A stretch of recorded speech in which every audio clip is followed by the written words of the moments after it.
Hello and welcome to the latest edition of Cicero Unplugged. Today we're going to be talking about the Liberal Democrats, Claudia and mine's favourite subject. And we're going to start with something very ill-advised. We're going to start with some predictions. So Claudia, looking ahead to the general election next week, what do you think the seat projection of the Liberal Democrats will be on the 4th of July? It's a really tricky question, and obviously I don't want to hang my hat to a specific number just yet, but I will give you some ballpark figures. So the Lib Dems are currently targeting in the region of 40 seats. So those are the seats that they came second to in 2019 to the Conservatives, and I know that you're going to come on to talk about that in a little bit more detail later. But there are some more ambitious numbers floating around. So we've seen over recent weeks a number of those MRP polls, those are kind of larger surveys of the electorate, that have placed the Liberal Democrats variously on 56 up to 67 seats, which are incredibly high numbers for what had been the fourth largest party in the previous parliamentary session. I think those are ambitious, but given that we know now that there are kind of increasingly unofficial arrangements between Labour and the Lib Dems, in which kind of Labour are pulling resources out of lots of Lib Dem target seats, I think anywhere in the region of the low 50s doesn't feel too ambitious to me at this point in time. Interesting. What do you reckon? I'm going to go slightly more cautious, and I'm going to punt with the number 42. Okay. The reason I'm going slightly more cautious is sometimes I fear that the Liberal Democrats can get a bit overexcited, as we saw in 2019, and stretch their resources a bit too far. I'm not saying that that's happening right now, but there is a risk that we see that happening in the last week of the campaign. So I'm going to stick with the number 42. Very wise. And from your perspective, do you think 42 seats, is that a good night for the Liberal Democrats next Thursday into Friday, or do you think that's kind of a more disappointing night? It's very interesting that you asked that question in itself, because I was speaking to an MP the day after the general election was called, a Lib Dem MP, and they were saying that 40 would be a very good night for the Lib Dems and around 20 would be a bad night, which in itself is interesting because 20 seats would be about 30% more than the current parliamentary party. So it would, on paper, it would look like quite a good night for them. 40 is what they're targeting because of the target seats that they've allocated. And now we know that they're keeping that list quite close to their chest. But what we do know with the seats is that there are different categorizations. So you have the startup, which is a startup seat. Then it goes into a development. So that's where a seat is starting to look like one that they can do some work in. Then you have moving forward, and moving forward plus, just to make things more complicated. And then advanced is their target seats. Those advanced seats are where the Liberal Democrats came second to the incumbent in 2019, but that incumbent has less than 10% majority.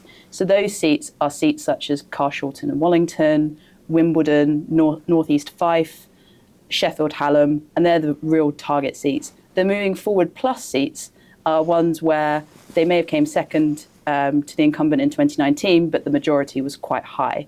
And I think that's why your prediction, for example, was higher, because I think those moving forward plus seats are starting to look slightly more achievable to the candidates when they're getting that survey data back. Yeah, interesting. Yeah. So if predictions are correct and the Liberal Democrats receive 40 plus seats at the general election, it's likely that they will then become the third largest party in Parliament. You're our legislative affairs expert. What would that mean? It's a good question, but I'm going to rewind ever so slightly before I tackle that one, just to think about the really tangible benefits for the Lib Dems of just increasing their numbers at all, let alone becoming the third largest party. I think there are some really kind of practical advantages that we should chat through quickly. First of all, simply a question of capacity. In the previous parliamentary session, the Lib Dems were spread incredibly thinly on the ground. And what that meant in practice is that each MP was responsible for more than one departmental portfolio. So a single MP could be standing up to talk to several issues or scrutinising the government on more than one issue. So, for example, I think Vera Hobhouse had transport and energy and climate change. So you can see that they're spread thinly across the ground. Quite simply, more MPs means more capacity in the party. So each MP will have responsibility, I would imagine, for just one single portfolio, which I think in practice means they'll be able to scrutinise the government much more effectively. Also, there's quite a simple question around cash here. The short money is kind of a parliamentary pot of cash that's assigned to the opposition parties based on the number of MPs that they have in Parliament. So again, quite simply, it's a basic calculation. The more MPs you have, the more money you get to run your parliamentary expenses. Now, of course, costs for the Lib Dems will go up if they've got more MPs, but equally kind of the money that they get to support them to do that will increase as well. Your kind of second question is kind of more interesting, which is around what are the official benefits that come from being the third largest party?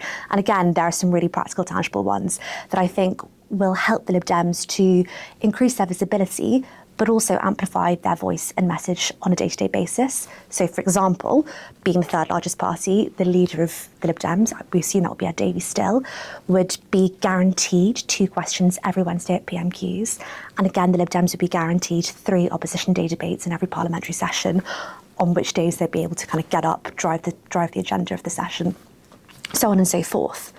There are also questions around select committees, and kind of the allocation of chairmanships of select committees is very much based on how many MPs you have in Parliament. So at the previous parliamentary session, beginning in 2019, the Lib Dems weren't allocated any chairmanships by the Speaker. They were the 4th largest party at that point. The SNP, however, who were the 3rd largest party, were allocated 2. So we would assume that if the Lib Dems are successful in gaining that position, we would assume they'd be given a similar kind of allocation, which will really allow them to kind of drive into the scrutiny of 1 or 2 departments. That's very interesting. So we'll wait and see what happens on the 4th of July. We'll see whose prediction is correct. And join us next time for Cicero Unplugged.